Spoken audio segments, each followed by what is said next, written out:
Good afternoon, everyone. If I may have your attention, please. We have a few friends coming in. Oh, hello. Please join us. Thank you for coming to the INGSA organized session on anticipatory science diplomacy for disruptive technologies and effective multilateralism. That sounds like a very long and complex topic. So we're going to try to unpack it in just a second. But first, I would like to introduce INGSA, because we are a newcomer in this INGSA family. Many of you I know and you know me, but INGSA is the first time that we participate officially in the INGSA conference. So I will just say a word about us before we get into our wonderful panel. My name is Marga Gual-Soler, and I'm the Head of Science Diplomacy Capacity Building at INGSA. And if I may have the presentation, please, the colleagues, we'll get started. Well, I'll get started, and the PowerPoint should come. Yes. Charity's in the room. Okay, Charity's in the room, so we have our Zoom speaker as well. We're all set. So INGSA is the Geneva Science and Diplomacy Anticipator. It's a Swiss private public foundation created in 2019 by the Swiss Confederation, the Department of Foreign Affairs, and the city and the canton of Geneva to infuse the multilateral system, specifically the international governance system, Hub of International Geneva, with better tools for science and technology anticipation for a more effective and renewed multilateralism. The topic of today is science diplomacy, and you've seen throughout the week already lots of discussion about science diplomacy, about definitions, about concepts, frameworks, how to evolve it. We had a wonderful session with Gianmarco about different science diplomacy agendas around the world and how they're fragmented and we need to bring them together. We heard from Jeremy this morning how we need more anticipation in science, and INGSA really tries to bring together and to contribute this anticipatory dimension to the concept, the frameworks, and the current definitions that we have of science diplomacy, both as a think tank and as a do tank. So let me very briefly tell you why this is needed and how do we do it before we jump into our panel.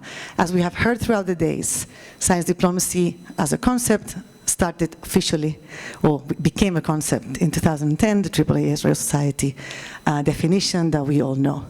However, today, almost 15 years later, we find that the world we're in is very different. And some of these definitions, some of these conceptualizations no longer feed or serve the current geopolitical, economic, societal context, scientific context that we are in. That is because the unprecedented pace of scientific and technological advances, I don't have to convince you of this, and of course the urgency that we need to come together to address global challenges in the backdrop of ever more complex geopolitical issues. So at INGSA we propose to include anticipation in the framework for science diplomacy, and this is not passing. Should I point to you? Sorry, the slide is not passing.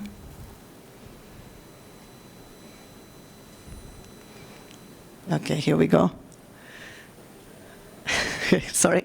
So how do we do this at INGSA? As I said, we're a think tank and a do tank. First, we start with the science. We map and collect from scientists all around the world the trends that are cooking in the labs in cutting-edge fields in 4 scientific platforms: AI and quantum, human augmentation, eco-regeneration, and geoengineering, and science and diplomacy. It's very important to underline that science encompasses both social and natural sciences, and we produce this instrument that we call the INGSA Science Breakthrough Radar. All these dots that you see on the screen are topics or issues in science, in cutting-edge fields of science, that are going to have a transformative impact, societal, geopolitical, diplomatic, economic, in the next 5, 10, and 25 years. So we map these advances, we put them together in a report, we present them in different ways that I can share more, summits, trainings, and different modalities and products. But then, what's more important is that we put this information in the hands of the decision makers of the multilateral system. First in Geneva, but of course all around the world, and that's also why we are here and we're part of INGSA and this community. If you can move, maybe you can help me move the slides because the pointer is not helping. Sorry, it's not working. Yeah, and so we sit in the middle of this ecosystem. You already heard many speakers in this conference that represent these organizations, WHO, UNEP, not just the UN system, but also ICRC or Gavi, so international science-based or science-focused organizations. And this is a privileged position to sit in, and that means we can directly and very quickly and effectively discuss this and put these scientific advances in front of them. And the key word here is anticipation, because it means we do this before those scientific advances are tangible in the world. So we anticipate future scientific breakthroughs, and we hope with this to bring together the relevant stakeholders to devise the future governance frameworks that are going to be needed when these technologies are a reality. And that means 5, 10, 25 years, but that means the discussion needs to start today, because if we react to technologies, as we have seen with AI is already too late. So if we go to the next slide, the last one, once we have produce this this synthesis of future scientific breakthroughs, we put in the hands of the decision makers through a process we call the Anticipatory Situation Room methodology. And today you are going to experience a little bit of a glimpse of what that looks like in just an hour, but this takes months and months. But the idea is that once we have identified those fields of research through the Science Breakthrough Radar, we convene task forces that bring together the 4 communities that we have at INGSA. So academic community, diplomatic community, impact community, which means business, philanthropy, foundations, etc., and citizens community. Obviously, very important to consider always societal perceptions and opinions and perceptions about these scientific breakthroughs. The task forces are assembled with these 4 communities for about 18 months. And if we can agree on this joint, common, multilateral proposal or blueprint for a governance framework, we bring it to the real world and we make it tangible. The first product that has come out of this process was launched last October. It's called the Open Quantum Institute. It was launched at CERN, and it is the first governance framework that is agreed upon by the global community for a technology that doesn't yet exist, for a future technology. And hopefully, this window of anticipation allows us to avoid the mistakes, not repeat the mistakes that we've done in the past with several other technologies, whether the governance has been reactive, and we can become a little bit more proactive in our governance. So today, without further ado, we're going to demonstrate what this process looks like. As we said, we always start with the science. We map the future scientific breakthroughs, and then we put the diplomatic, the industry, the citizens, and the academic communities around it to create those future governance envelopes. Today we have 3 scientific experts that are going to cover 3 of those dots on the radar that you saw. And these are quantum technologies, neurotechnologies, and climate geoengineering. We're going to hear from them what are the breakthroughs, the transformative scientific advances that these technologies are going to bring to us. And we're going to hear this from the perspective of Africa, from African scientists, because sometimes these technologies come from the global north and not necessarily we hear the voices and the representation from the continent. And then we're going to have a panel that we call it reaction, but then we change the term because reaction, it in a way emphasizes this reactive nature of governance. And we're going to have a diplomatic and industry science policy interface and a societal citizens perspective. And we're going to have, hopefully, a wonderful dialogue. So with that, let me invite to the stage our 3 scientists for the first presentations. So we have, now it would be great to go back to the slide so you can see their names, or we go directly to the PowerPoint. It's okay. You can put back the presentation. Yeah, okay. So we have Winnie Nakiyingi. She is a research and academic coordinator at AIMS, the African Institute for Mathematical Sciences, and expert in quantum technologies. Followed by Mubin Ghulam, who is a neuroscience professor at University of Cape Town. And finally, Romaric Odulami, who is a researcher in the African Climate and Development Initiative, also at the University of Cape Town. So please, I invite you to the stage and give you the mic to begin.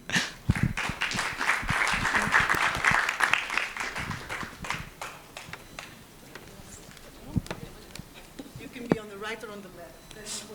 Thank you so much, Margaret, for the introduction, and thank you everyone for being here.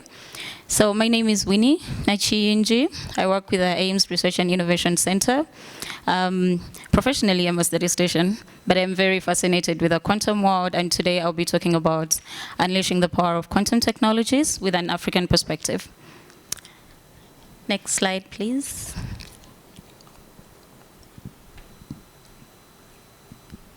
So I'll just give a brief summary about what quantum is. Quantum is a very tiny and, like I said, it fascinates me, part of physics where things don't normally behave the way we expect them to behave in the physics world.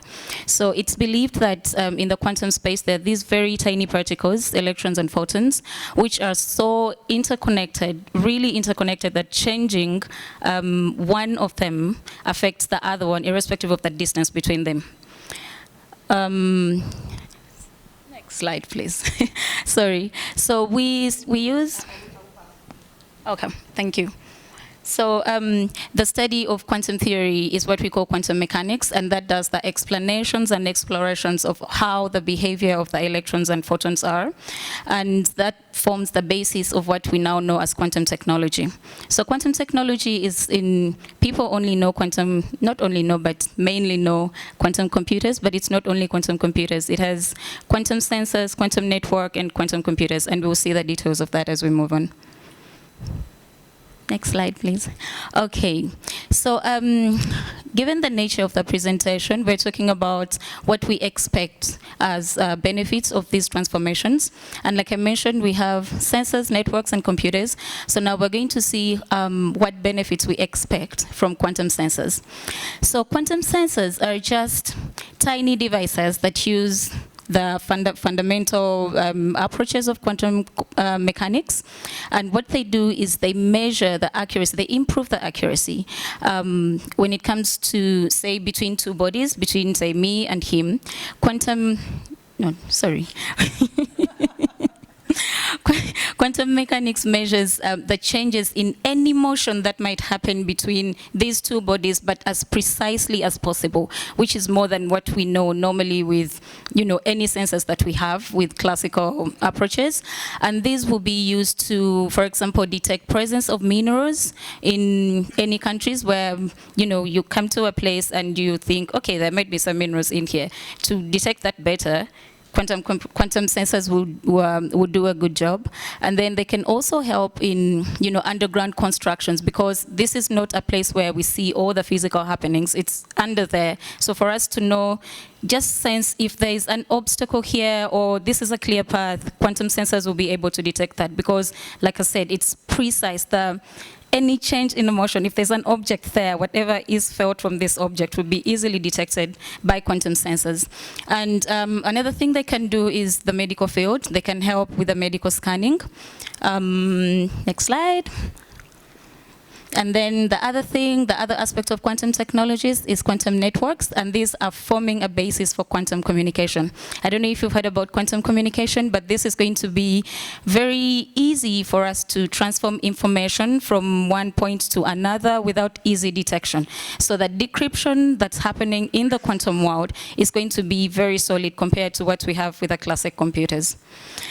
Next slide. And then the final thing is the quantum computers. These are what everyone knows, and these are going to do a lot more than we expect, more than we know with the classical computers when it comes to, the amount of data that's being processed, how fast the processing is happening, and the benefits will include, of course, discovery of new drugs, new material, and speeding up in computing, definitely.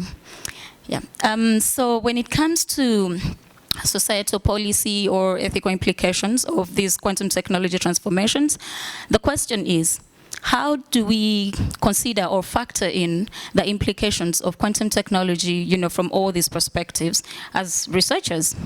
And one thing I understand is, for you to be able to talk about implications on a policy level, you need to understand the latest literature that's covered in the topic that you're talking about.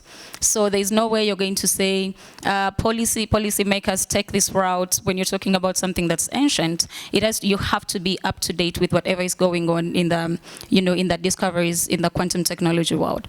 And then, of course, collaborations, that's what we're all here for, interdisciplinary collaborations, respecting what lawyers have to say about this, what sociologists have to say. And then the other approach can be, stakeholders. We need to engage all kinds of stakeholders, the public, researchers, academic institutions, government bodies. And another approach we can take is, just like any other research that someone can do, you need to really consider ethical implications. Especially when it concerns people, collecting data from people, you need consent from them, and you need to assure them that their data is private. So all these are things that we are thinking of incorporating into research that's related to quantum technology transformations. And then, so how do we mitigate the risks that are going to come up with quantum technologies? Of course, there's going to be risks. As we have seen with AI, this is something that came upon us and we hadn't really planned out. So from my understanding, we need to incorporate, government knowledge understanding and let them know that there is a positive side to this, but also there are downsides, and we need to really talk about them, not just shy away from them. We need to collaborate internationally. That's a given. We really have to collaborate together to understand how we're navigating this path to quantum technology.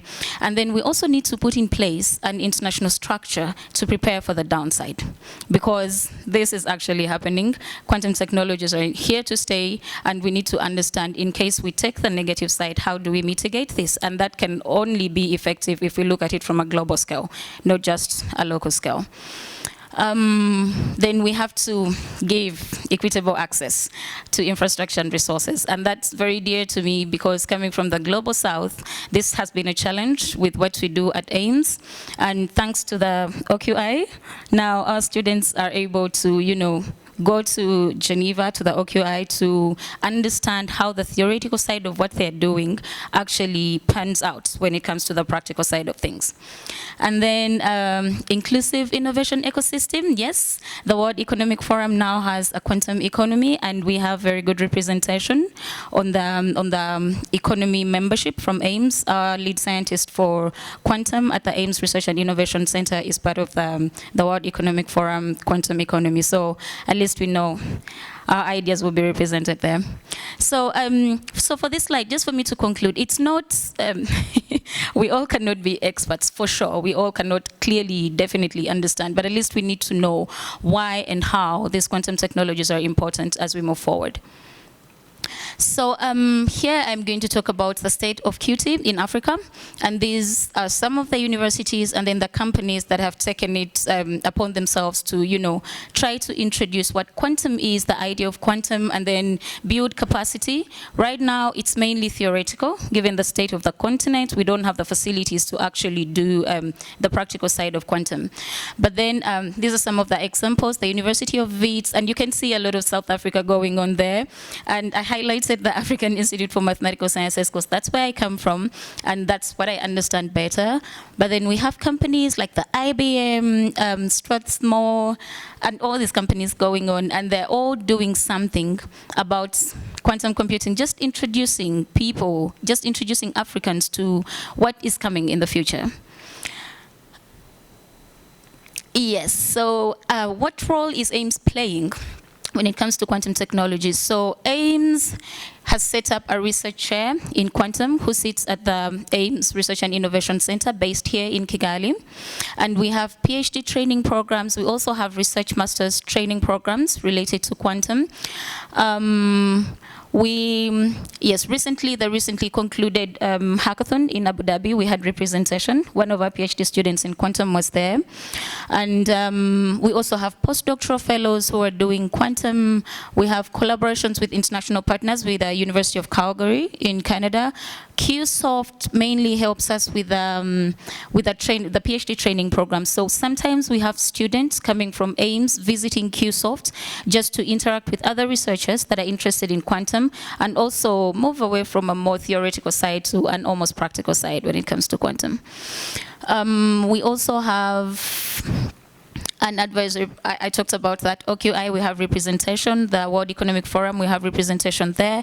And then we have something that we call the Quantum Quest. So the Quantum Quest is in partnership with QSoft and the University of Amsterdam, where we run a 5-week training program for high school students. And the idea is to introduce them to the algorithms that run a quantum computer. So it's almost theoretical, but they play a game where they hypothetically imagine these two friends of theirs in a year 2035, yeah, and these two friends of theirs have been stuck in a room where they need quantum energies to emerge from this room. But then there's also someone else who has access to these technologies and the person is using them maliciously. So our students need to help these students to escape out of the cage that they're in using quantum approaches. Yeah, and by the end of the 5 weeks, there are a lot of questions going on. Unfortunately, we don't have the practical side of things, but we try as much as possible for them to understand the algorithms and what the practicality of it would look like. Next slide. Yes, so I will conclude here, but in summary, what I'm trying to say is there's not a lot of data when it comes to the quantum revolution in Africa, but for sure, AIMS is one of the strong partners on the continent, and we're open to collaboration. So if anyone is interested in working with us, we're very open. And yes, we're really excited about the Open Quantum Institutes. And recently, we started working on a quantum blueprint, specifically for Rwanda, in collaboration with the National Council of Science and Technology for Rwanda. So we're excited. Thank you. Thanks, Winnie. Lots of food for thought and very exciting landscape ahead. So let's switch to neurotech with Mubin. Thank you, Marga. Marga's instructions were, put together a couple of slides. So I put together a couple of slides, not nearly as beautiful as what you've just seen from Winnie. So please don't expect all that level of such a wonderful slideshow. Can you get to They're all together, the slides, so you can go back. It's only one presentation.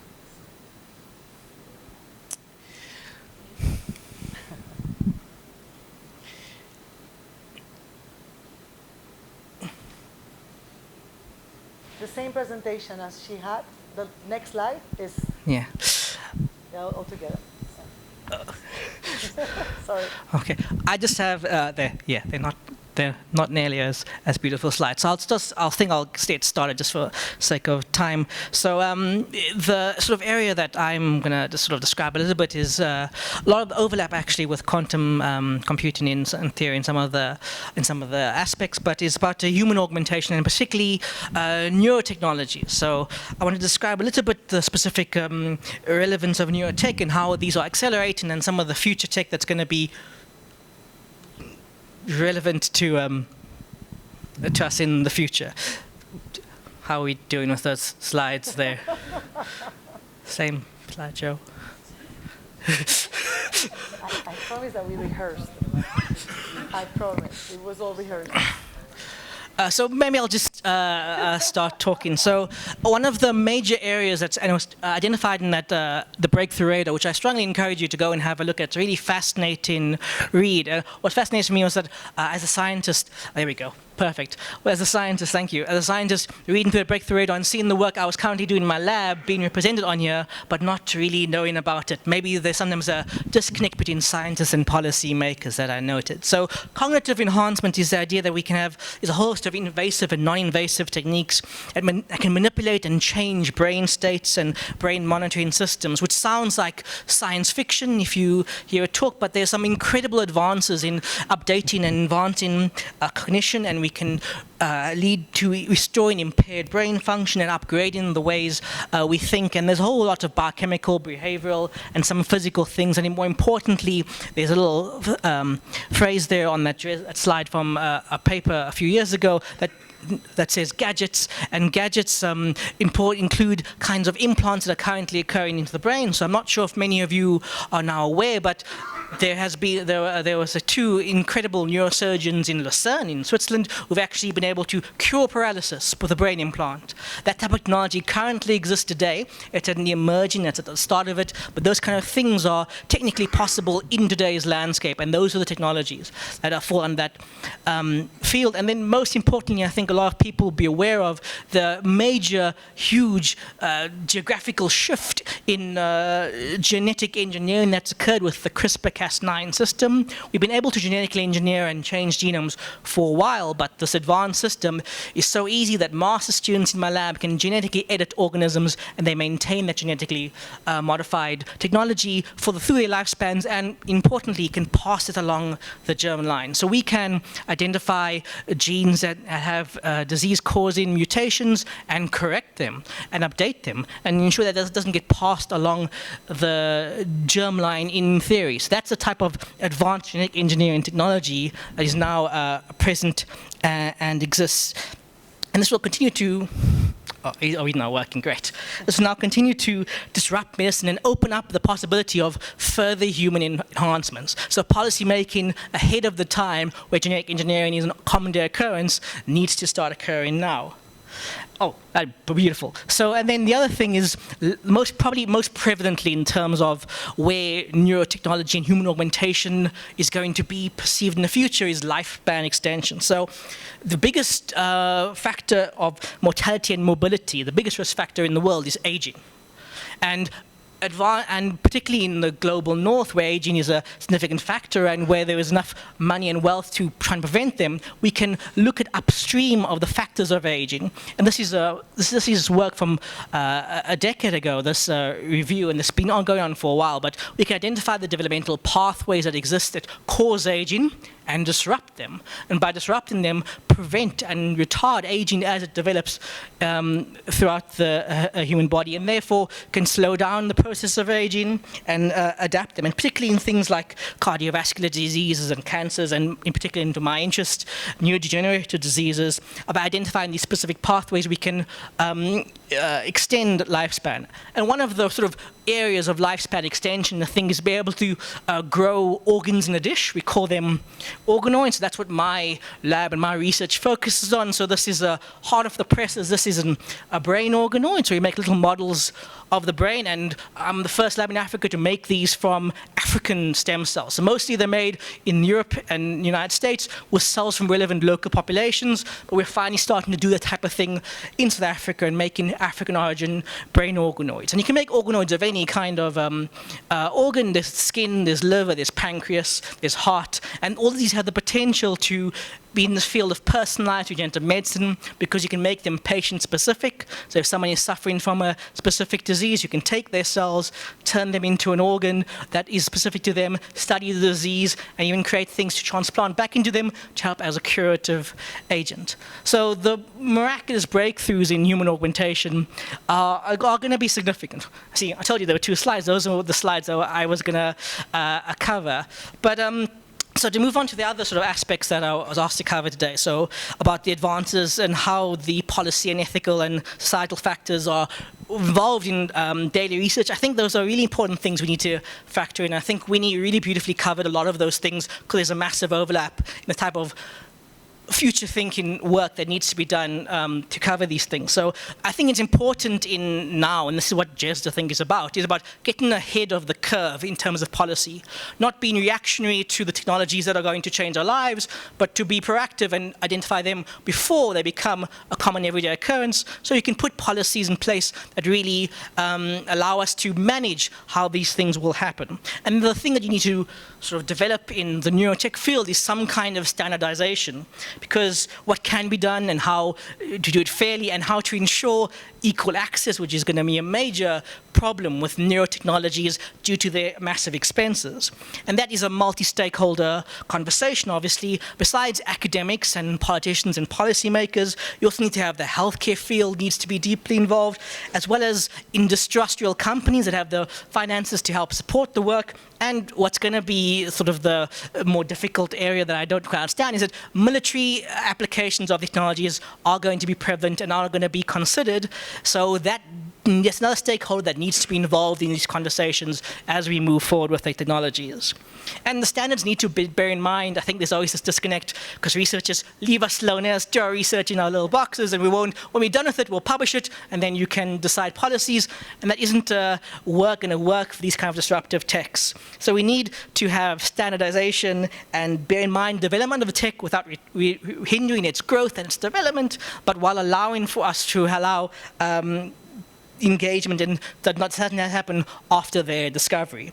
And then when you also mentioned that there's an ethical minefield in all of these genetic engineering, neurotechnology fields, putting implants into the brain is a scary kind of future science fiction kind of thought. So ethics need to be very carefully considered. If we can enhance cognition and change the way people perceive fears, military might want to use it for soldiers, and that's a scary thought and not that far away or that out of the realm of possibility in the next 25 years. So that kind of thing needs to be considered in terms of ethics for this field. And there needs to be heavy amounts of regulations, because if you have a company who's doing something and one single irresponsible actor in a field can destroy an entire field from developing and existing by being irresponsible with the technology.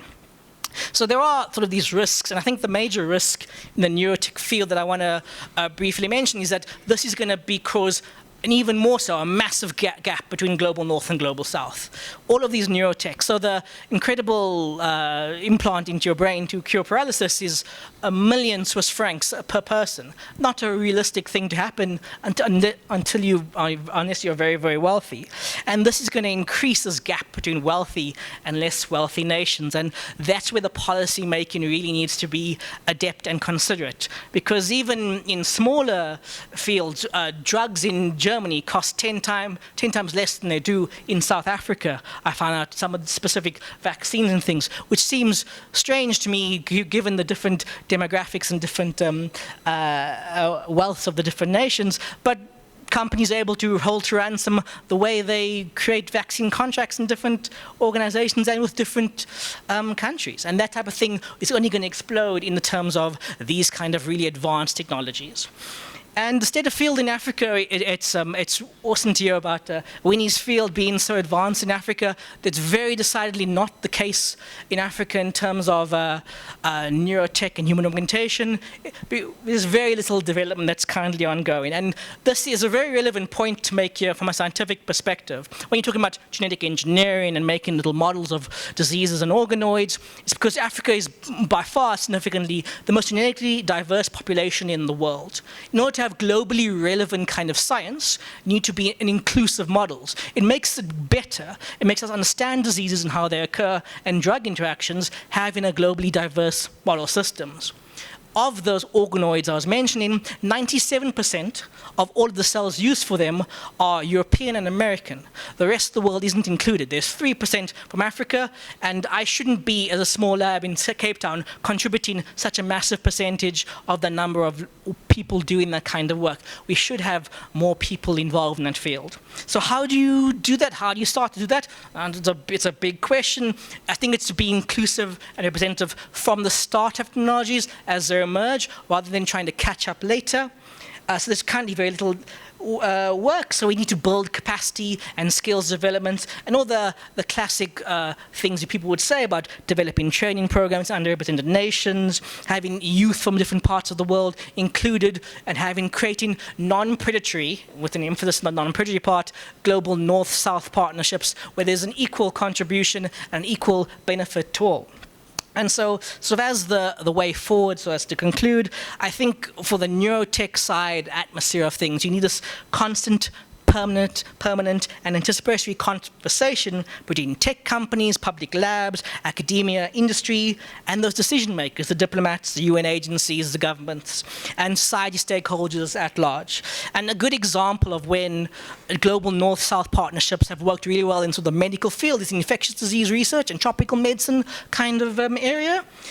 Over the decades, there's millions and millions invested, both in northern and southern experts, and there are research centers across Africa that are absolutely the world experts in many of the infectious diseases as it takes place here. And we are equal in our contributions to that field. There's a reason that genetic variants of COVID were found first in South African labs in some cases, because we've been able to develop over decades expertise in infectious diseases. And if you apply that same kind of equilateral global north-south thinking in neurotech, I think we'll be able to develop a similar kind of way forward. So thank you. Wow, Mubin,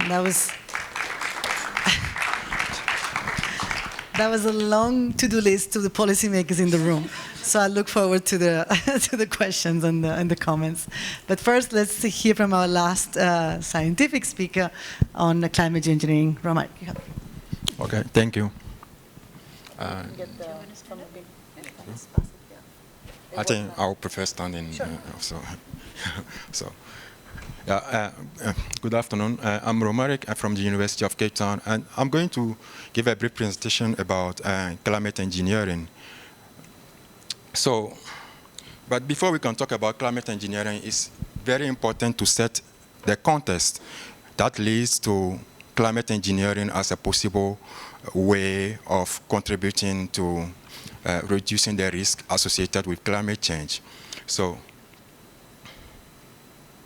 from this figure, I have two news for you guys. One is a bad news, and the other one is a good news. So I won't ask you, but I will start with the bad news.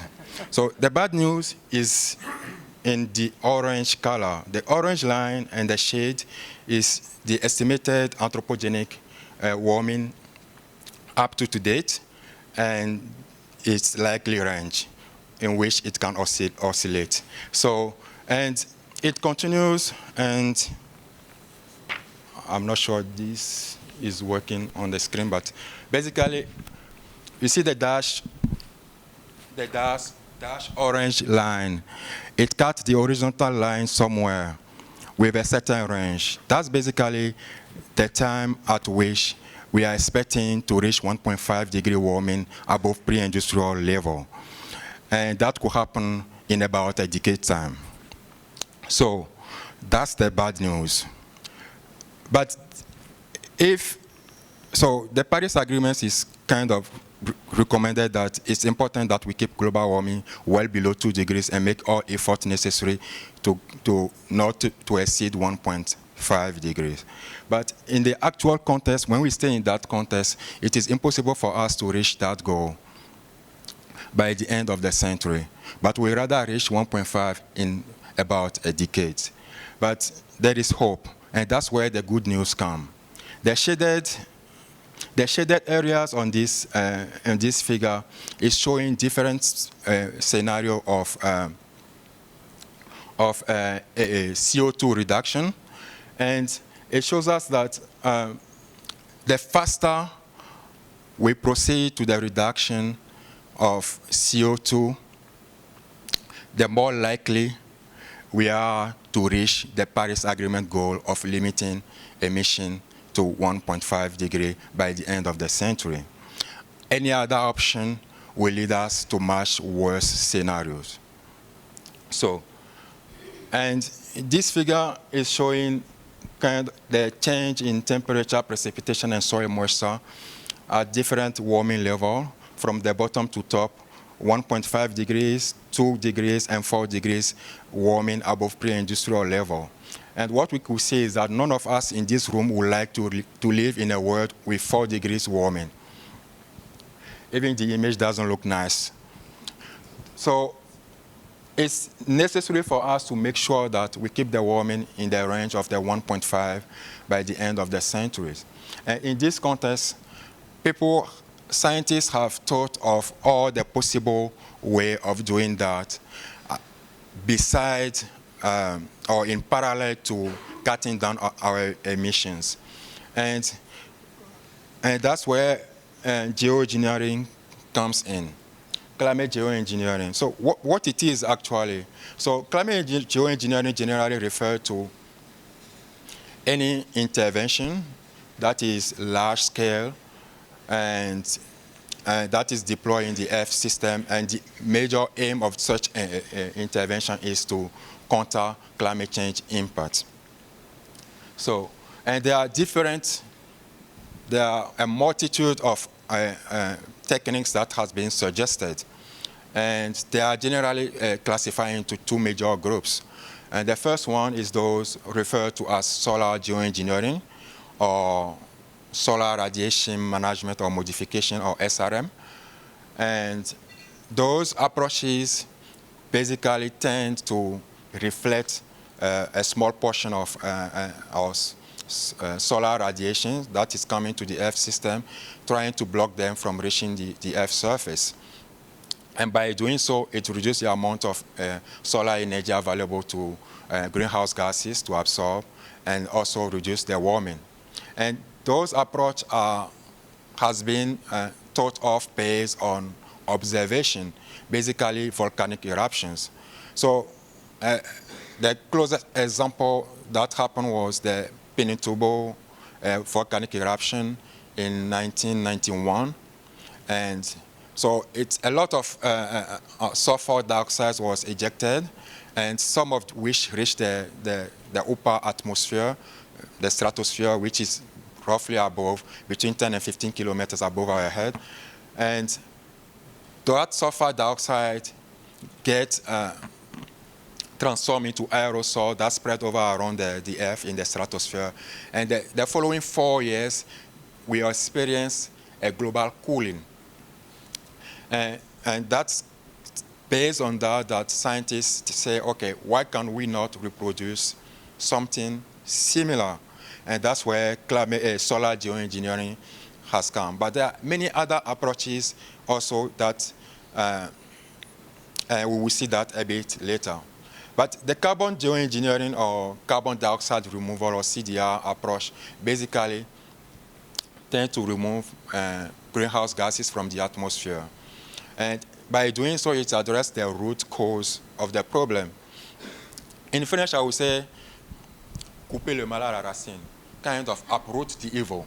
Basically, that's what carbon geoengineering is doing. But the main issue with it is that that's the best option. That's a very good option, but oh, sorry. That's an option that comes also with I won't call it with an issue, and the issue is that it takes very long for, even if we are capable of removing all the carbon from the atmosphere today, it might take decades, even a century, for the warming to come to follow up. So this figure is kind of summarizing some of those different approaches. And here you can see that's referred to the stratospheric aerosol geoengineering approach, which scientists find to be one of the potentially most effective, but also comes with a lot of risk, some of which we don't even know yet. But the carbon geoengineering generally refers to large-scale reforestation, planting trees, fertilizing oceans to increase its uptake of carbon from the atmosphere, etc. And there are many others, like cloud brightening. That's also another solar geoengineering approach of space reflectors that could also be used. And stratospheric aerosols is kind of a star in this field. A lot of attention is directed towards it because of its potential, but also it comes with a lot of risk. So this figure is showing basically the level of uncertainty to risk, of risk uncertainty versus the potential effectiveness of each of those geoengineering approaches. And the effectiveness is towards warming. And what we could say is that stratospheric aerosols seems to have a very high risk uncertainty, while at the same time a high potential effectiveness. Compared to, for instance, afforestation, which is somewhere just in the middle there, that has a relatively low risk uncertainties, but also a low effectiveness potential when it comes to reducing the warming. So, and this figure is showing kind of an example of how climate geoengineering could be used in parallel with the conventional, more conventional mitigation scenarios. So in red, we have the business as usual. We continue emitting with no mitigation action, while in the black line represents a more conventional mitigation option, which is reducing our emissions, lower or mid-range emission scenario. And the green shows what removing CO2 from the atmosphere could do in terms of warming. But when we combine all those three options, we can see that we're still not reaching the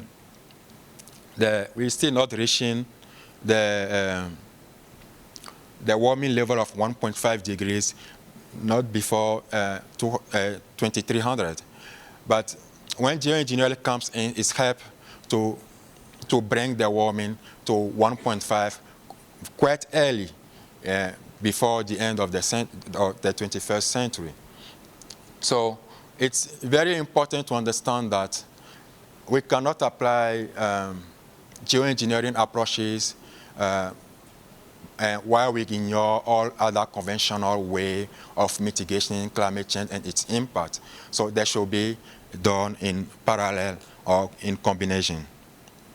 So, but when we talk about geoengineering, of course there is the technical aspect, the scientific aspect, but there are some other considerations.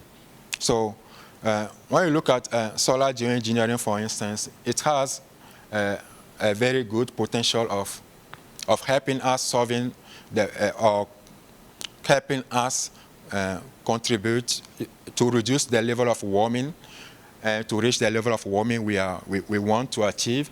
But at the same time, it can also be very harmful, because it can come with risk we don't know yet. And I like to refer to it as the unknown, because there are risks that are associated with it that we know, but there are some we don't even know yet.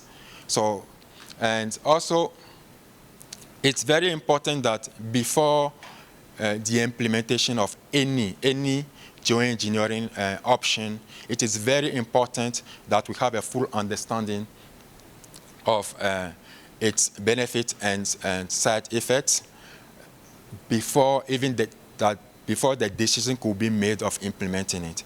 And that's the National Academy of Science, Technology, and Engineering and Medicine that make that statement. But at the state we are today, very little is known about most of those geoengineering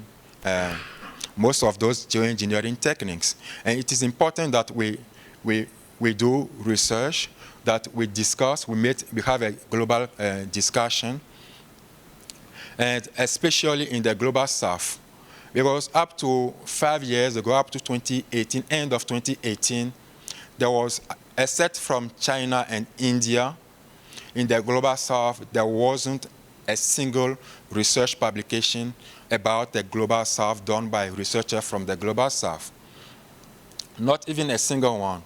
It's only in 2018 when the Degree Initiative provided funding with researchers from many countries from the south that research effort towards that has started.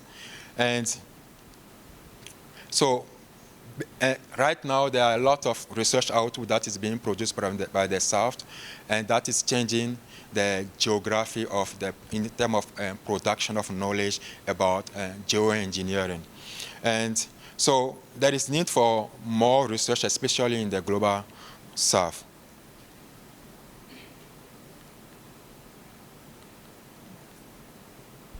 Could you please help me? It's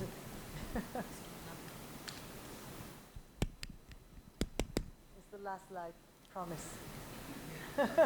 One more. So, but there are also some ethical and ethical consideration when it comes to geoengineering, but also the governance of geoengineering is very important. So,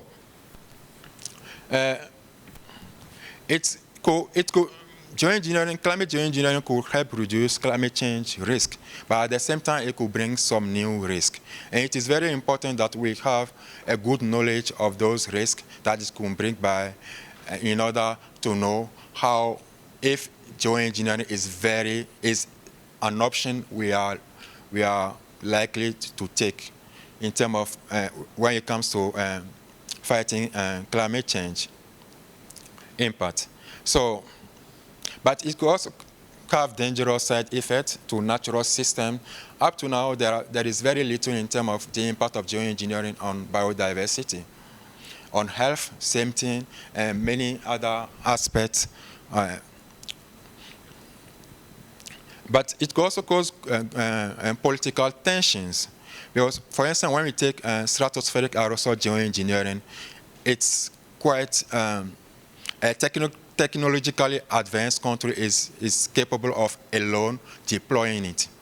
And that makes it very complicated in terms of the global governance of solar geoengineering.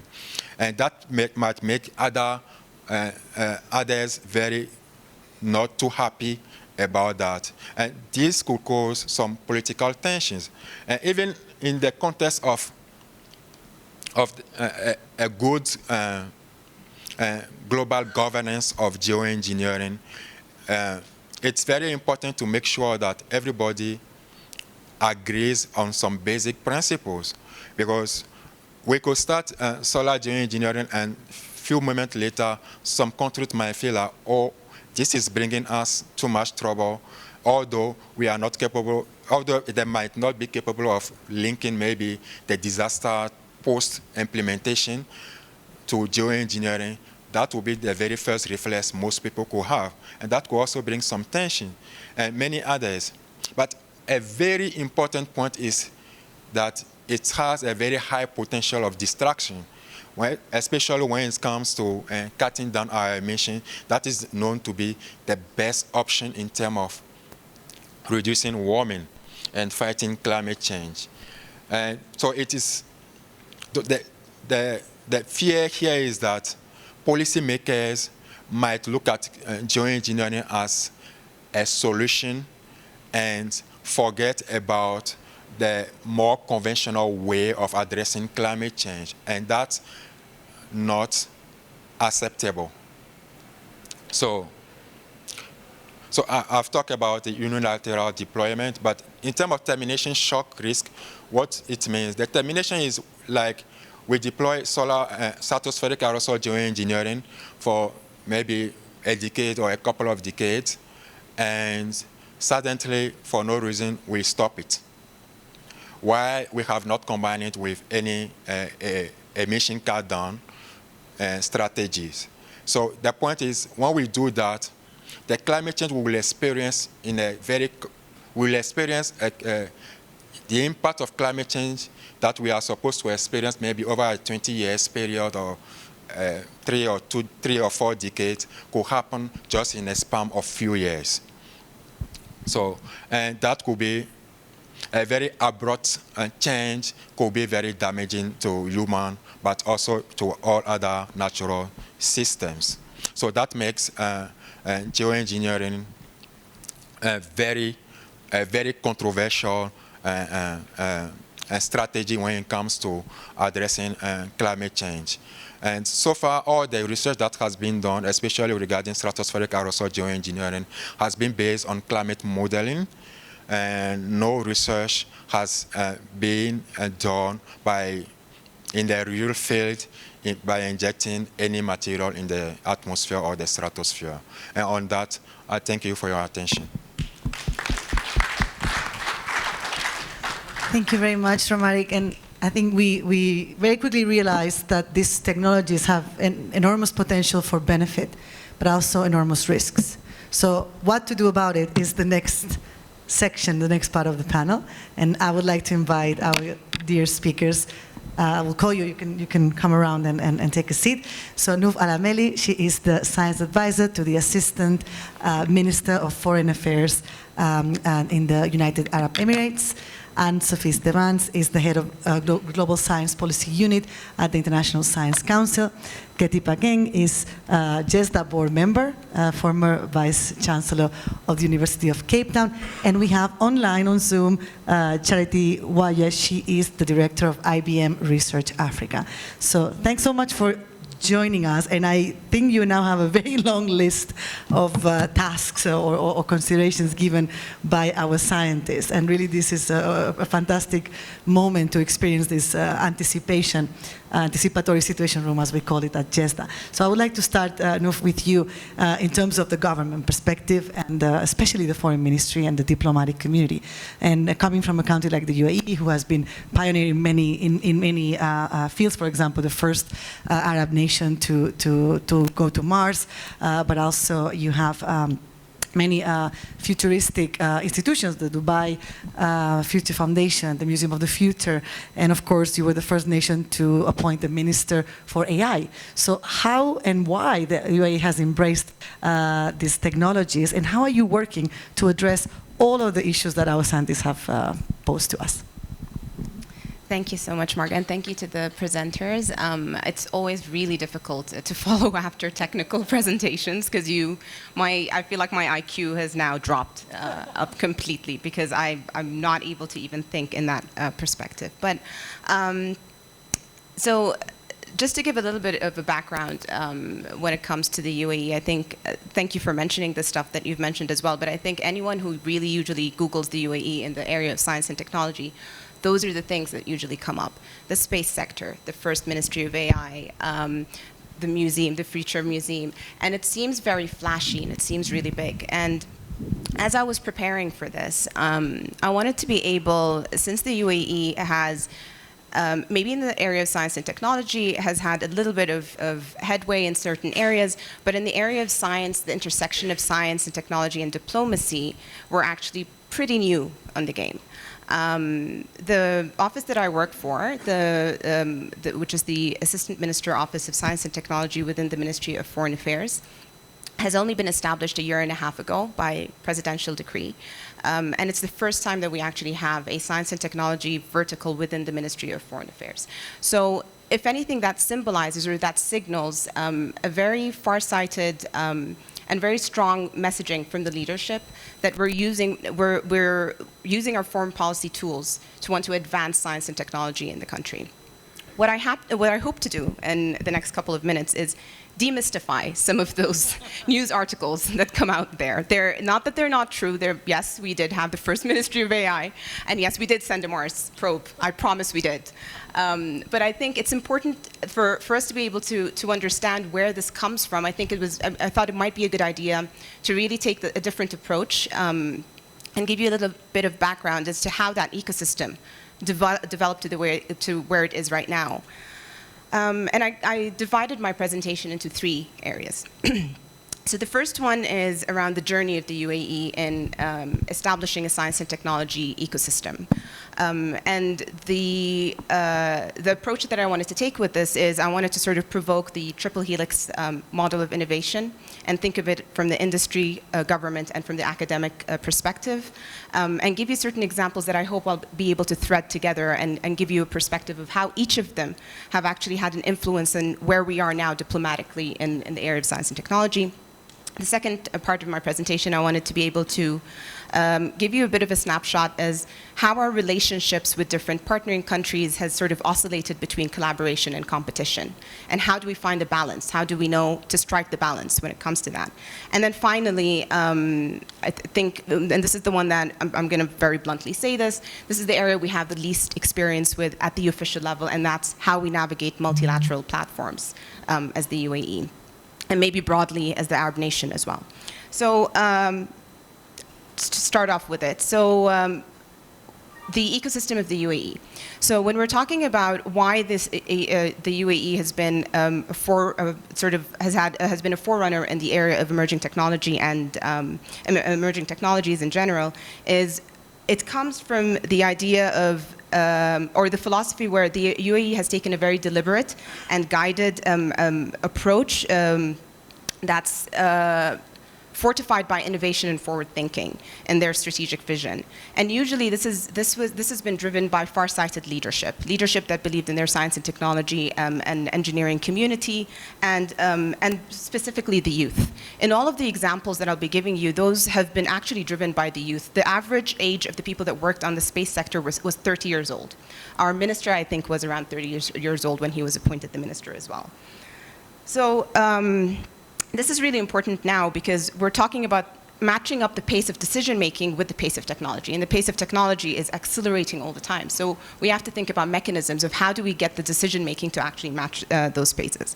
And the philosophy or the school of thought that drove the evolution of the S&T sector was around, okay, technology is risky, how do we capitalize on that risk, and how to then, very importantly, ensure that the disruptive technology is inclusive and that the inclusivity is at the core of every part of that value chain. I said I was going to use the triple helix model, and I was going to start with the space sector specifically.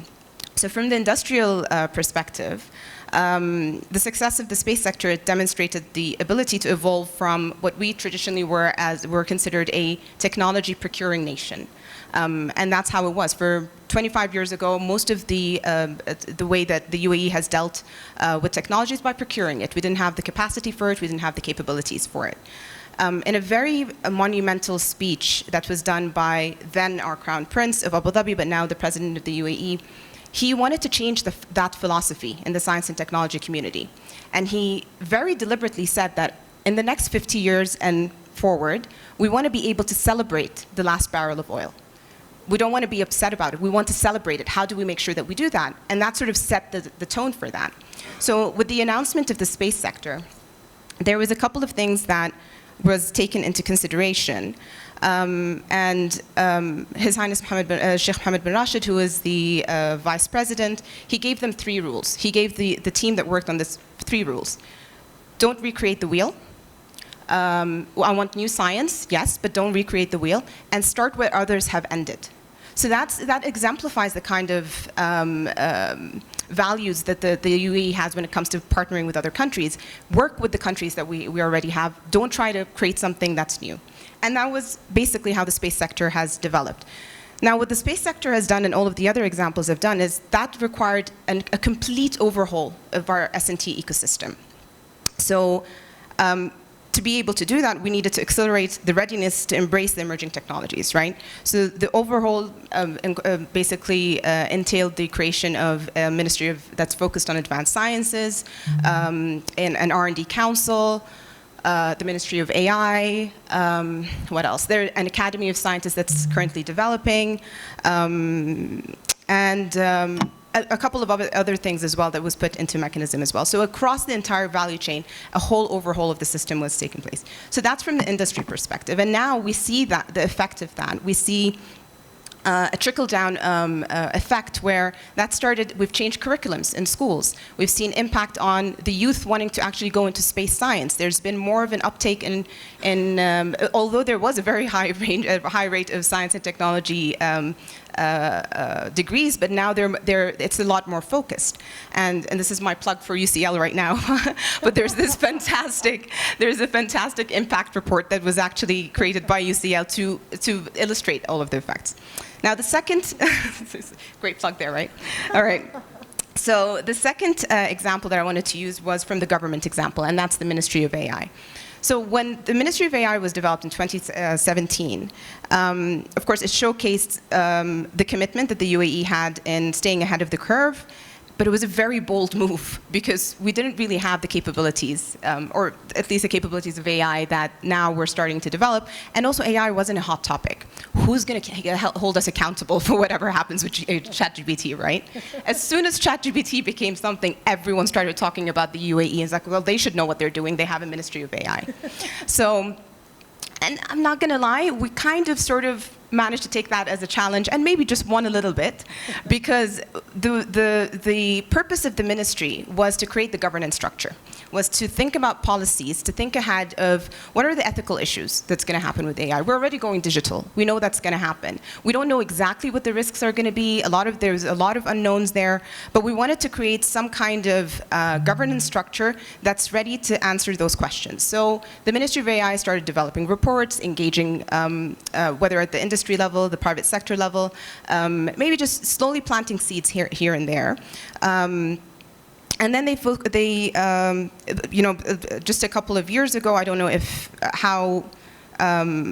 I don't know if it's actually been as big back home, as big in the international realm as it was back home, but we've developed our own indigenous generative AI model, Falcon LLM, and surprisingly, it competed with ChatGPT.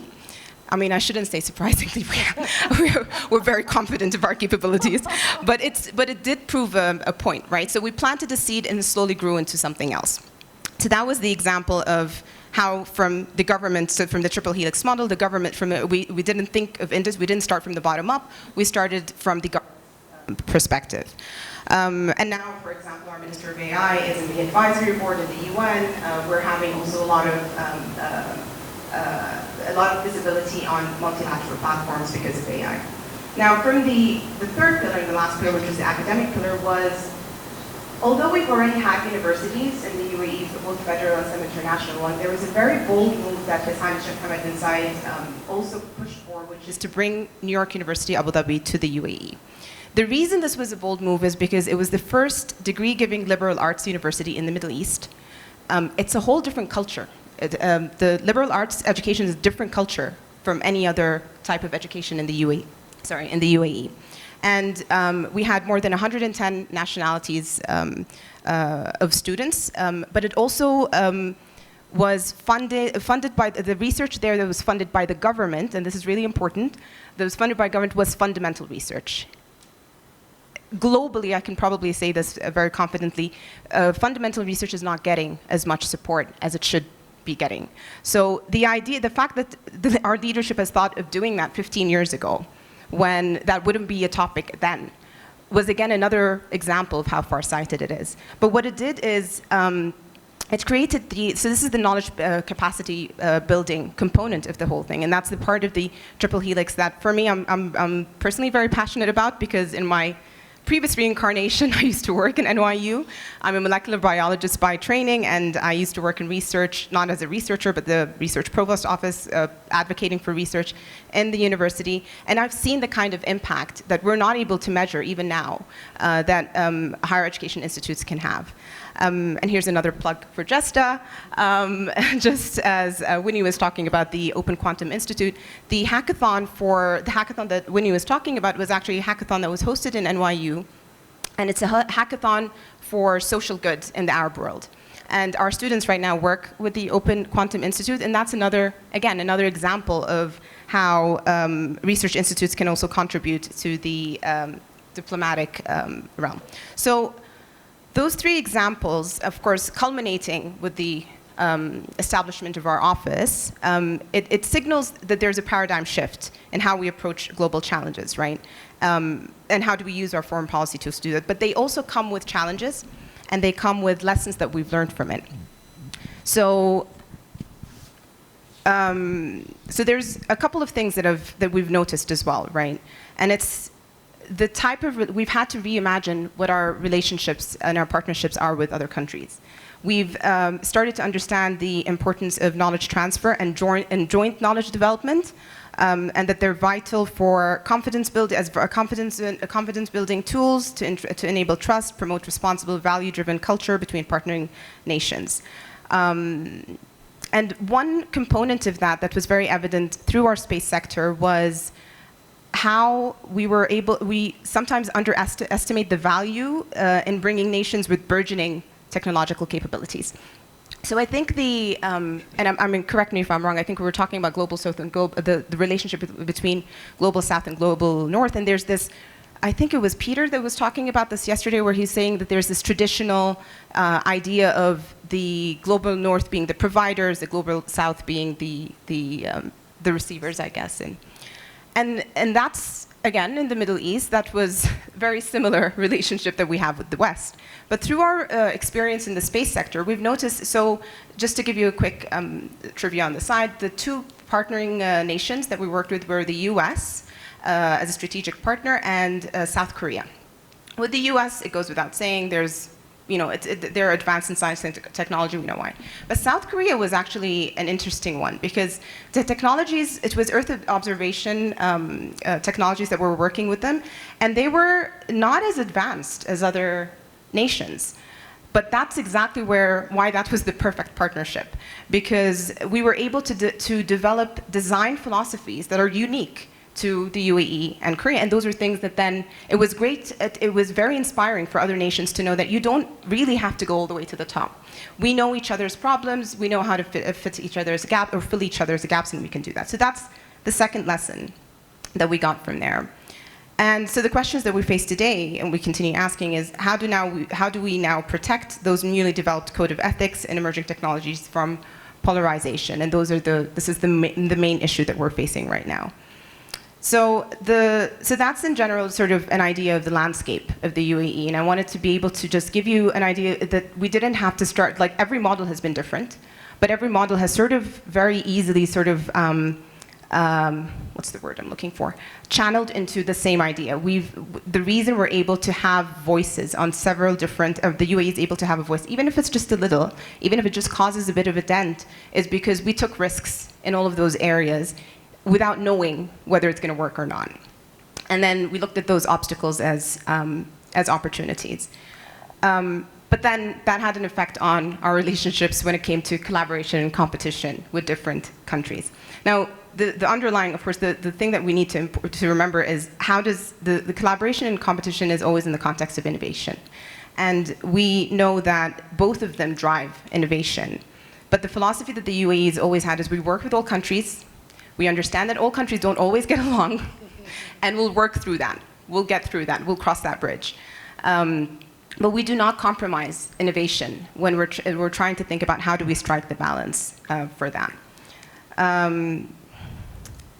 So it's pretty interesting because when I was looking up any language that we had in our UAE vision when it came to collaboration and competitiveness, we actually have a federal statistics ministry, I think, for competitiveness, and it's very embedded in our language that the UAE wants to diversify its economy, we want to stay competitive, we want to do this. But the actual language, and I pulled it out, sorry, from 2021, said that it had language around creating a competitive economy driven by knowledgeable and innovative Emiratis, strengthened by world-class talent to ensure long-term prosperity. And the way that I've interpreted this is collaboration has always been in the context of, or competitiveness has always been in the context of economy. That's fine, fair. Collaboration in the context of the knowledge ecosystem, and strengthened by world-class talent because the UAE cannot do it alone. We as Emiratis, just to give you another trivia on the demographic of the UAE, we're less than 11% of the entire population, which means we will always live and we will continue to live with an international community, an incredibly diverse and international community. And we need to know how to make sure that we're always strengthening all of our S&T objectives and progressing it along with our partnerships, our international partnerships. So there's a term that we like to use, and I think we've probably borrowed it from the military, but it's called how do you develop competimates, like a relationship of have more competimates rather than competitors and mates generally, and make sure that that's a thriving, environment. And then lastly, obviously, the multilateral system. Now, for this section, I think I probably am going to be posing more questions than really giving any perspective on this. But So everyone's got, so in the couple of talks that I've attended so far, it seems like everyone has an opinion when it comes to the effectiveness of multilateral platforms, and I think depending on which side, you're probably right. But I'm going to try and take a more of an optimistic viewpoint on this and give you some examples of how the UAE has actually benefited from multilateral platforms. So this is going to sound a little bit banal, but the question that I think Mark and I were talking about is how do we make sure that multilateral platforms keep pace with scientific breakthroughs? Now the question is, how do we recognize what scientific? So those are the couple of questions that they might sound banal, but those are the kind of questions that from an emerging nation are really important to us, right? So how do we recognize what scientific breakthroughs are worth paying attention to in the short term, mid-term, long term? Who do they benefit? Who's left out and why? And then how do we mobilize communities through those platforms around this? It's also how do we get the voices heard? And do our current multilateral systems have the mechanisms to identify any emerging technologies? Which, again, another plug for Jesta. Good job with that. There's with the breakthrough radar. That's one example that we could do it. The way the UAE has tried to sort of leverage those platforms is we've chaired the Committee of Useful. Oh, what is it? The Committee of Useful Copious. Committee of Peaceful Use of Outer Space. There is it. From 2022 to 2023. And this exemplifies how multilateral platforms can adapt to scientific progress by giving voices to underrepresented nations. So despite it being it's a young spacefaring nation, the UAE brought a fresh outlook to this long-standing committee, providing a beacon of hope for smaller nations, and we spoke to them. We spoke on their behalf as well.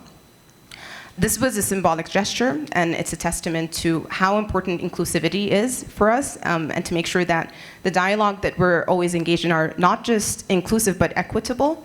It involves equitable use of emerging technologies. We want to ensure that breakthroughs extend to all nations as well. And when we talk about inclusivity, we're also talking about intersectionality. We recognize that representation is important, but we also make sure that we know that the power of representation comes with the empowerment of the people that are represented. And then very recently, yes, I'm closing, this is the last thing. And then very recently, the UAE consensus in COP28 happened very quickly with 200 countries in the middle of geopolitical tension. So that's another example. But in general, the way that we want to be able to see multilateral platforms basically serve that purpose is we want to make sure that they're more inclusive, they're more agile, and they give underrepresented nations a platform to do that.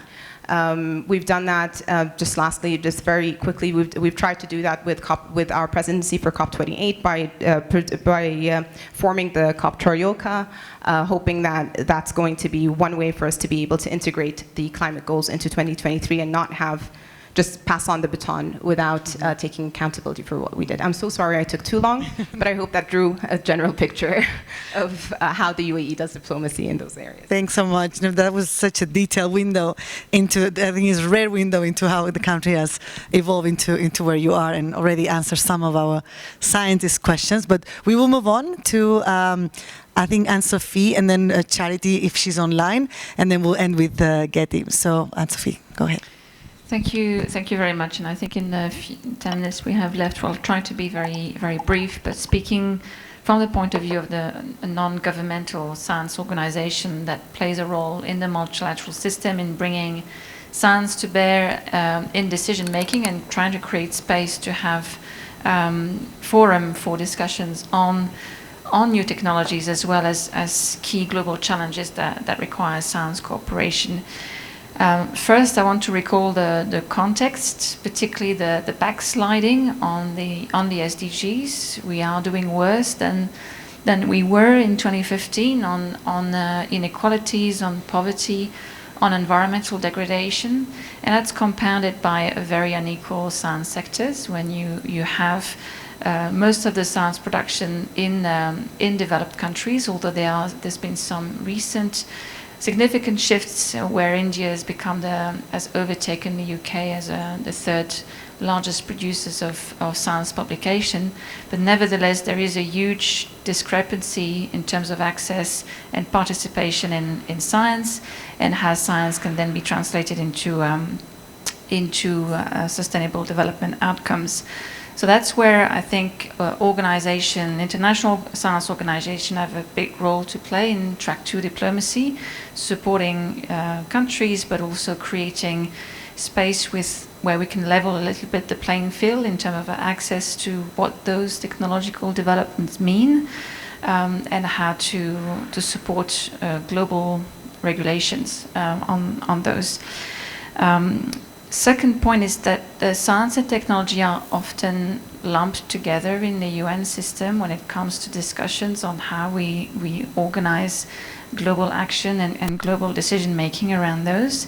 And while of course it's true that science is driving technological innovation, science has also an important role to play in elucidating some of the implications of technologies. So it has a role to play in the governance of technologies, and it's always a point we're trying to make, because it's not just a purvey of technology, it's also there to guide anticipatory governance. I'd like to also focus a little bit on promoting a systems understanding of technological developments. We've recently published a framework on the regulation of rapidly emerging technologies around AI, but it can be applied to others, that focus on the less obvious implications, like what are the implications of AI on mental health, on cognition, on human agency and decision making, and on human evolution in the long run.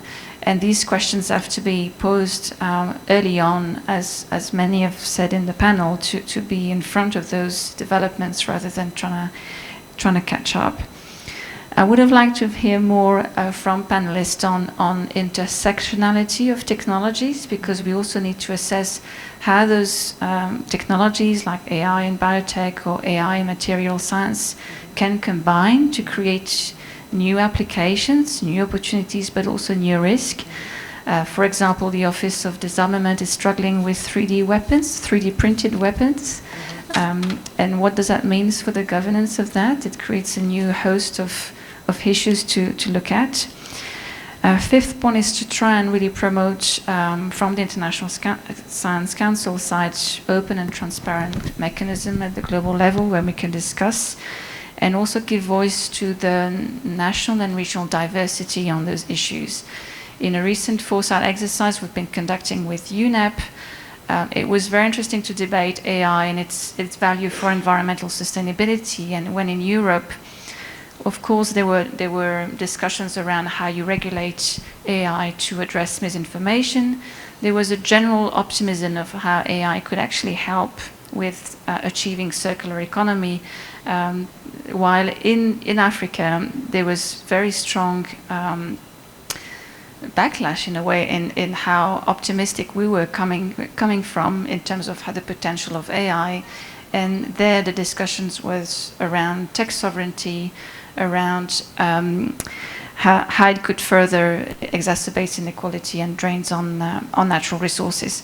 So having a range of viewpoints on the regional dimensions of those issues is extremely important.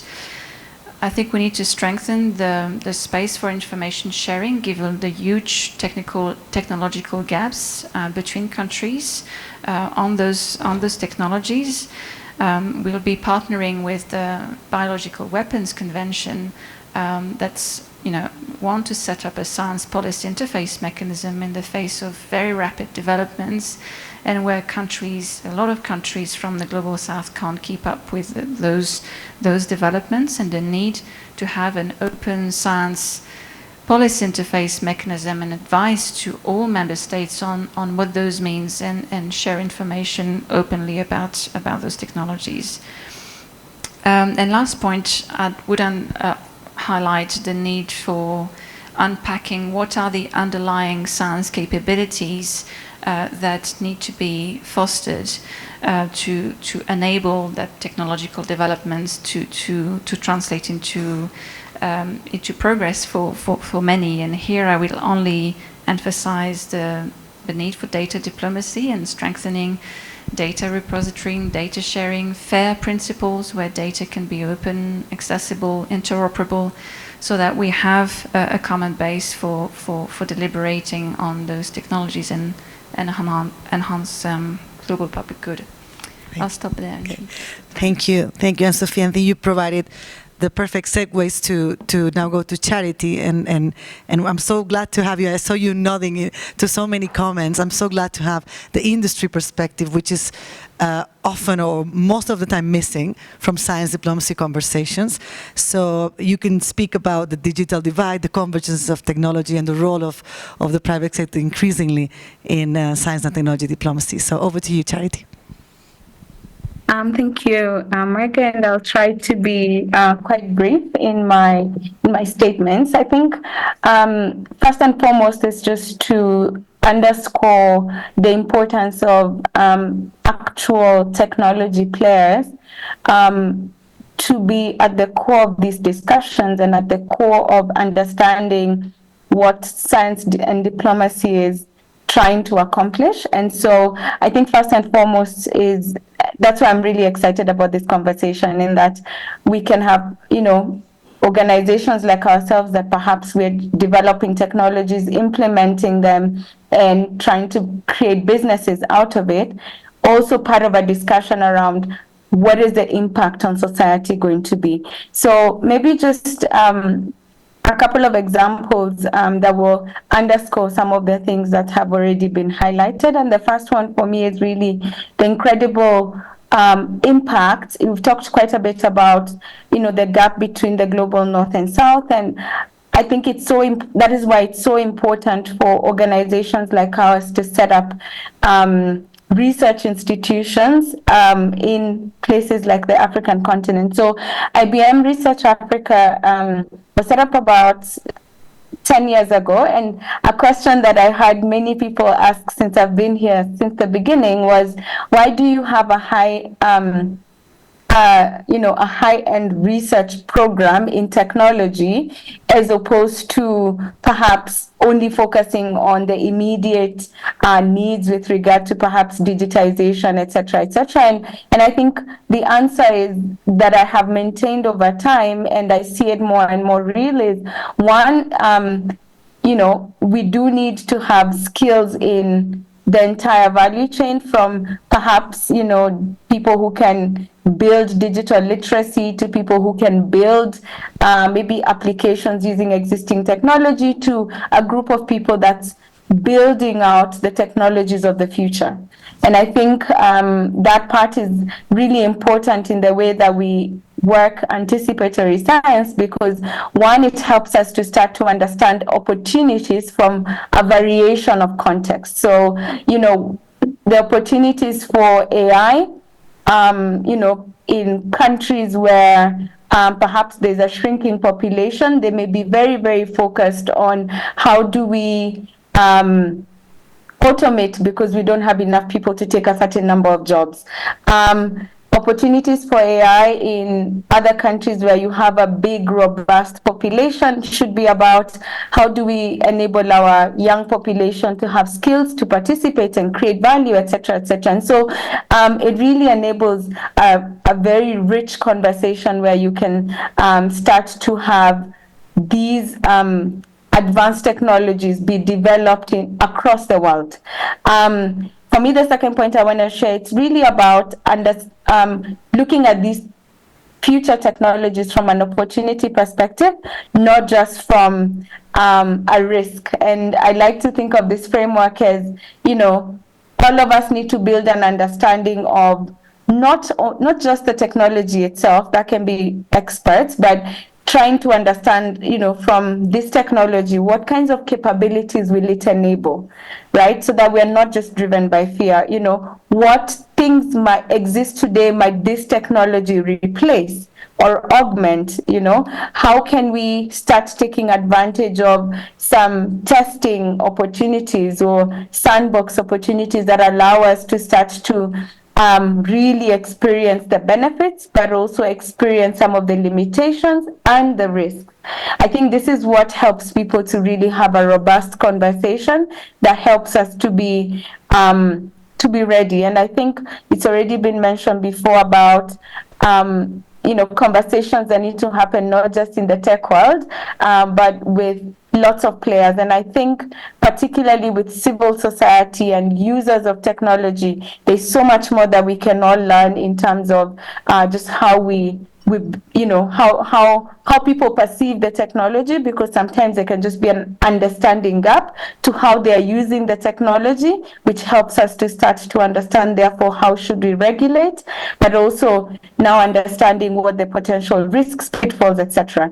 So I think on the gap between the global north and south, perhaps what I would highlight is really also digging down in terms of what do those gaps look like? Is it just capability? Is it infrastructure? I think today when we talk about AI, we're starting to understand the incredible importance of having big infrastructure to create foundation models, for example. So it's really coming to an understanding of that so that we help or support a variety of participants, particularly here in the continent, to also play at in a level where they can actually have impact.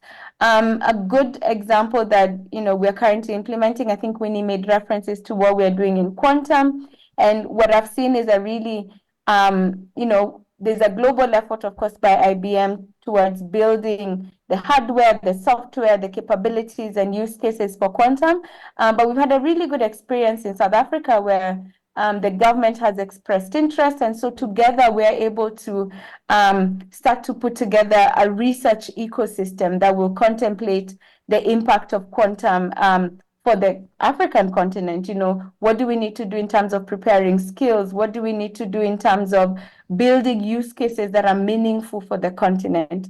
So for me, really, it's at the bottom line, is building an understanding, but also getting technology players to participate in more varied spaces so that we can be able to build a deeper understanding and anticipate what the value, opportunities, and also the risks are going to be. Let me pause there for the benefit of time. Thank you. Thank you. Thank you so much, Charity. Yeah, we have 5 minutes over and coffee is waiting. So I want to turn, last but not least, to Getty. What do we make of all of this? And how do we bring society on board? Yeah, I mean, it's very interesting listening to our scientists, right? And I hope as you sit in there, you realize how much these advances are shaping or reshaping who we are as humans. I mean, if you can just put something in your brain to augment your with human augmentation, I mean, it's used for diseases, but it can be used otherwise. So really, it's going to shape who we are as humans, how we relate with each other, and how we relate with the environment. And so the question is, who is involved? And by the way, it's going to shape whether you know about the developments or you don't. So even people sitting in villages, everybody elsewhere is going to be affected at some stage. I mean, there's no way that they're going to escape this. And so the question is, how do we get people on board? And we at Gesta are very concerned about that, and so that's why we set up the Citizens Forum. And first of all, we wanted to see, are people, general people out there, talking about these developments? If they're talking about them, what is it that they're saying? And are they doing something about them?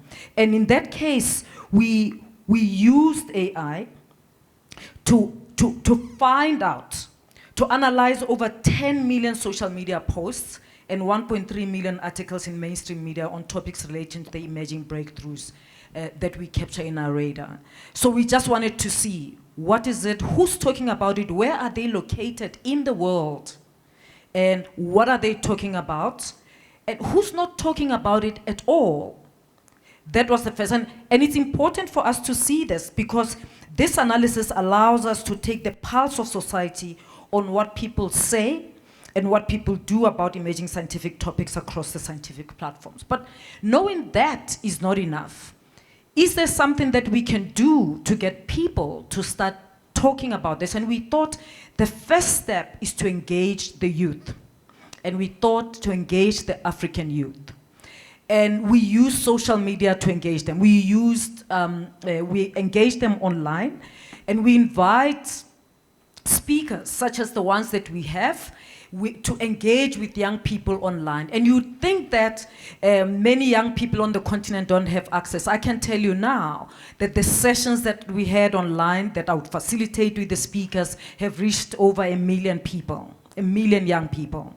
But we don't only engage them. So we may be talking about advanced HI and its implications for Africa this week. Next week we talk about brain organoids. The following week we talk about climate reengineering and so on and so forth, so that young people, step by step, we take them on. And they don't have to be at university.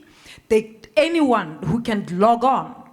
We put it on multiple platforms. On Zoom, we advertise so that people can register, but I put it on my Instagram as well with thousands and thousands of followers, right? And it's interesting what happens, because then we give them a task so that they can start engaging on how can they use the science of the future to solve their current problems. Oftentimes on the continent, our young people look at the past, and they look at the past with disdain. Of course, we have a terrible past of colonization and so on. So many young people would engage on decolonization, but it's looking at the past, right? And we're saying to them, here's what the future is bringing. Here's what our radar shows that the future is bringing. Now, can you think about your current problem? And how this emerging science and technology, how can you use that to solve your current problem? We get them to write their ideas about that and make submissions, and we select the best one and take them to a summit to engage with scientists, politicians, business people, diplomats, so that they can engage on what, but it looks like a drop that we take, but in terms of engaging, we engage more. It's interesting, the sessions that some of the speakers have had, the questions that young people ask online. And that's important, because it's just young people who do things, nothingness on social media, and suddenly we're giving them something purposeful to engage with online and ask important questions about, is it possible really that someone can hack your brain? Is it possible? But the science that Mubin is doing gives us a sense that actually it may be possible. And so what do we do as young people? Rather than just being worried about what happened in the past, we look at the future. And we are hoping to grow this engagement with young people, particularly on the continent, because as this science advances, it's not only governance that we should look at, but it's also ensuring that we've engaged everyone, at least mostly people who've been left out, who come as an afterthought, often as an afterthought. We want them to come into the conversation now. And that's important for us as Jester. Of course, Maga also talked about because we are a do tank, that's why we're asking young people and citizens about how can they use the science of the future to solve the current problems. But also the Open Quantum Institute, also engaging people in science diplomacy and growing that capacity across the world, and mainly in the world that's been excluded. Thanks, Maga. Thank you so much, Getty, for this wonderful wrap-up, and this has been a fantastic conversation. I think we really have a good glimpse, and I hope all of you enjoy this glimpse of what happens in Geneva, the Anticipatory Situation Room of INGSA. Thank you so much to all the speakers for preparing so well and so deeply for these topics. And I know it's not easy to bring it together, but it has been really, I mean, I've enjoyed so much, and I hope we can have many more of these conversations. Unfortunately, we don't have time for your questions, but we're happy to stay if the room is okay to have us and have a discussion with you, because we're clearly out of time, and I apologize for that. But look forward to discussing more now, or coffee, or in the evening, or tomorrow. So thank you so much for coming and your attention all this time. Thank you.